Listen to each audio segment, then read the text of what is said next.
You're listening to Convenience Matters, brought to you by NACS. Welcome to Convenience Matters. My name is Jeff Leonard. I'm with NACS, and here we talk about things that are of interest to convenience stores and the 160 million people who visit them every day. In particular here, we're also talking about things that matter to the 25,000 people here at the NACS show. And I'm John Eichberger with NACS and the Fuels Institute. You know, Jeff, we all talk about how we represent an industry that powers your life, powers your fuel, your vehicle, powers your body.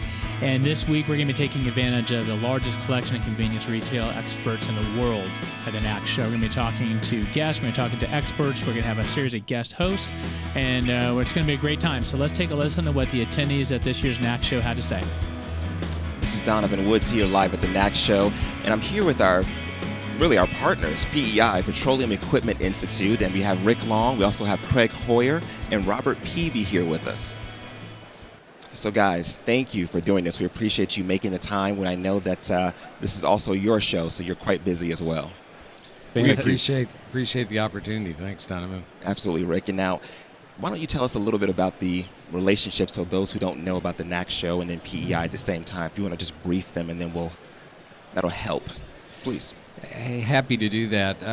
The partnership between PEI and NACS has been in existence since about 2001, I think. We used to have our separate show, NACS had their separate show, but it's a cliche, but it's a match made in heaven because NACS members are our members' customers. Our members manufacture the equipment that's used in fueling. They distribute that, they service it, and sell it. So it just makes sense to have everybody all together. And from our standpoint, it has been a fantastic relationship, and we're very grateful for it. Awesome, and we're happy to have you guys here. It's a great part of our show. Now, Craig, I see you have, and Robert, you as well, a lot of ribbons underneath your badges. What does that stand for? I'm assuming this isn't your first NACS show. That's correct. So this is Craig. The ribbons represent different committees that we might be associated with inside of PEI. Currently serve as the president this year. That brings out the blue ribbon. It's proud to be a member of PEI and here at the show this year. Nice. We're happy to have you. Now, PEI, when you think about what's happening in the next year or so, what's on the pipeline for you guys, Robert? Well, we have got a lot of things going on the board. We've got a lot of initiatives that we're working on. The one that's very top of mind that we worked on this morning is a Latin American initiative to engage, things south of the border to bring the PEI way of establishing standards, working with government and regulatory agencies to bring the knowledge of a lot of different people to areas that don't have the standards that we do. And so it's a fantastic way of reaching out. So that's really top of mind that we've been working on today. Nice. Now, you mentioned Latin America, and I know that it's not just one country. There's so many different countries. Rick, is there one particular that you're focused on, or then you're going to branch out, or what's the plan? Well, the interesting thing about that is there is not yet a firm plan for what we're going to do. It's very much driven by our members down in that part of the world and what they think would be the best approach. So today what we really did several things. One was a tour of the trade show floor for Spanish-speaking and Portuguese-speaking members. Another was a session. We translated some of our sessions for the first time. Our membership meeting, a safety session, we translated into Spanish. And maybe most important of all, we had an hour and a half long session this morning in Spanish just for members in that region. We didn't know how many people were going to come. We thought maybe we'll have 30, maybe we'll have 40, and we had about 100 members who came this morning. Awesome. The excitement in the room was palpable. You could feel it. And so the next step, our board is going to be talking soon to determine the next step, but we're looking at maybe doing some training, as Robert said, on some of the practices that we hope, or at least our members are expert on in terms of how do you install and maintain and service different equipment. Wow, that's a lot, and I'm happy to see the great turnout. It seems like everywhere here in the NACS show, every area of the floor is packed. It's the second day, and still the energy is very vivid and live. So now, you mentioned equipment, and that's part of your name is Petroleum Equipment. Are there anything new going on, Craig, with the equipment? Any training you're talking about or focused on for 18? Well, certainly new technologies have to do, a lot of with the EMV requirements coming out. A lot of the dispenser manufacturers are coming out with touchscreen type of technologies on the forecourt, different type of EMV and mobile type of hardware and applications for all the different types of payment methods that are out there in the market, and trying to meet the customer's needs. Nice. Now, for the average listener that may not be in the convenience industry, that may tie in and download this podcast, Robert, what can a consumer, because if they're here at the show, they have candy, they have food, they have Hunt's Pizza, they got all kinds of things going on that can kind of draw them. What would interest the casual consumer? How can you explain what the PEI represents that they would care about? Well, one of the main parts is consumer fraud protection, and it has to do with the motoring public. When they pull their card out of their wallet and insert it into the gas pump, that's where we come in. We sell the equipment that is secure. It protects the customer's data from the time that it leaves the equipment out into the public. Now, of course, we can't control it when it leaves the gas station, but it is encrypted, and it's the new technology coming out is safe and protects people that don't know any different. What gas pump? I'm just going to the corner Exxon or Conoco or Chevron and inserting their pump, and knowing that the retailers are investing in safe equipment for them to not be hacked or stolen from is important. So. Absolutely. I've lost my American Express one too many times, so that actually is very important. Now, when you talked about earlier, Craig, the equipment training, things like that, I hear a lot about corrosion. I hear a lot about who is actually responsible for it, where does the burden lie. What is PEI doing next year when it comes to that specific topic? Well, certainly ultra-low sulfur diesel has been an issue in our industry for a number of years. PEI has investigated to the best of their abilities with support of the manufacturers, and equipment technology has changed to trying to protect the equipment that dispenses the ultra-low sulfur diesels. It has been a problem. It's been a problem with underground equipment for a number of years, and PEI continues to work to understand how they can support their manufacturers and distributors to protect the public with this issue. Yeah, because I think about the public, they may be listening again and may not know, well, why would that bother me? It's not, I don't live there. But how would something like corrosion actually affect the public? You mentioned that. Why would mom or dad really care about what's actually leaking at your facility or gas station? Well, the concern is we want to put a clean product into their vehicles. We owe it to the public. There's a number of ways to filter the product, but we're looking to install technologies in those tanks, underground fuel systems that will not corrode with that product, so that it is clean fuel. Right. And Rick, you look at, yeah.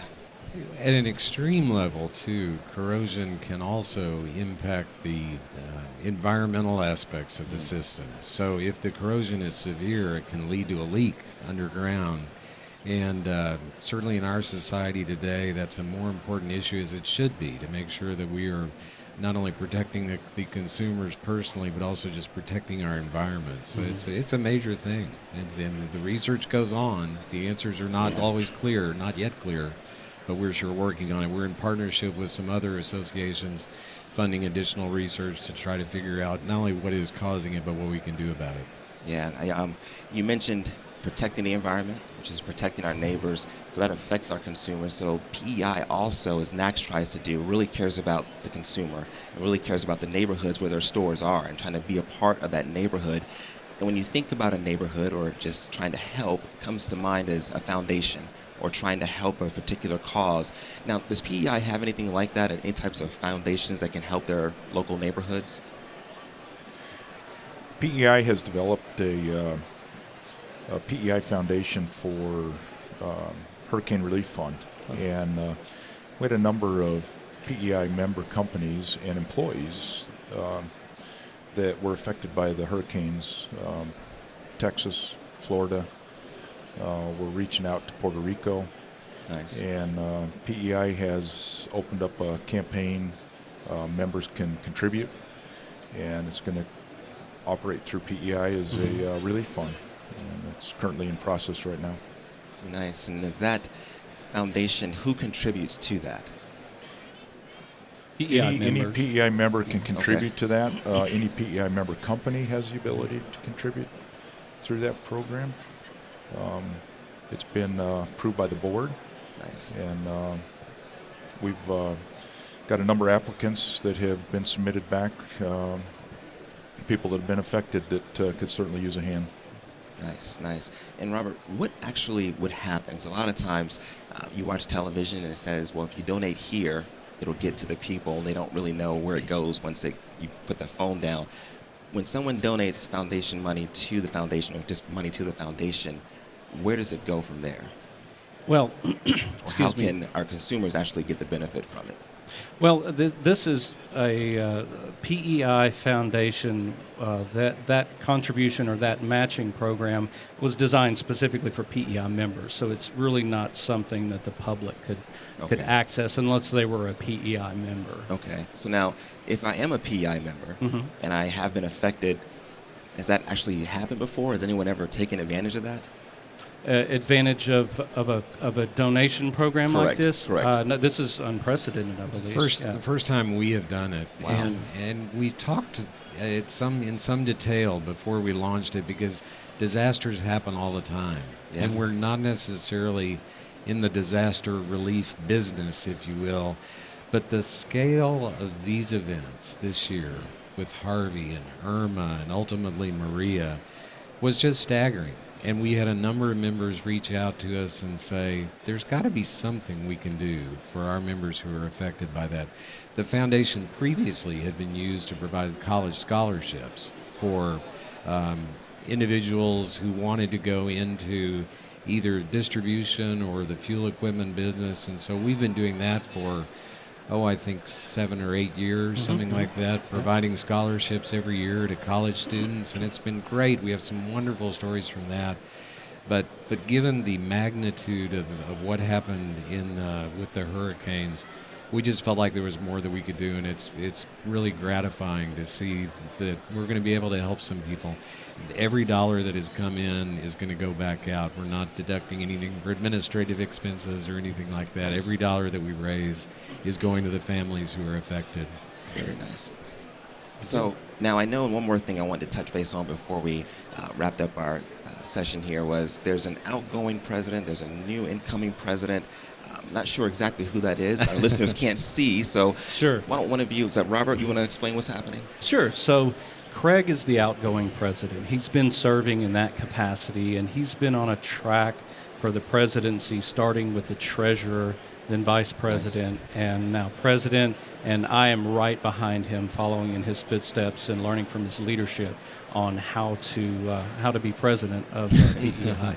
So he's been a great leader, and it's been fantastic. Nice, nice. And Craig, is there anything you would say in terms of how you enjoyed the role, or anything you want to share with the audience? Well, it's certainly an honoring to have the opportunity to serve in this capacity. It's been a year of transition for PEI.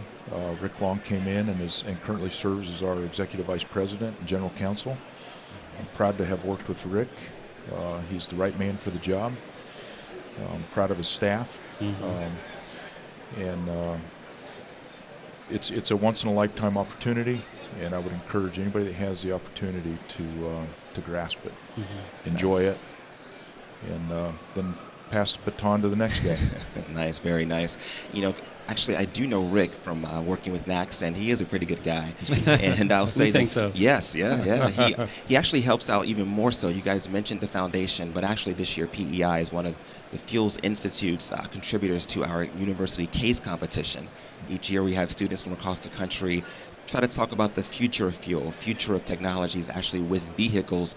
And I spoke to Rick and kind of explained to him what it was all about, and he was happy to jump on in. And also inviting one of our students who is qualified to be an intern at the office. So we look forward to that. I'm excited about it personally, and I definitely, again, Rick, I appreciate that. Well, we're excited about it too. The chance to see those students last year in the competition that I saw, they were phenomenal. I mean, the intelligence, the creativity that they brought to the problems that you put before them, we're proud to be a part of it and just to be associated with them. So we're looking forward to that as well. Perfect. Well, gentlemen, I appreciate you being here. It's been a great NACS show, and I'm sure the rest of it will be just as wonderful, and we really appreciate it. Thank you. Thank you. All right, thanks, guys. You've been listening to Convenience Matters, brought to you by NACS. For more information, go to nacsonline.com.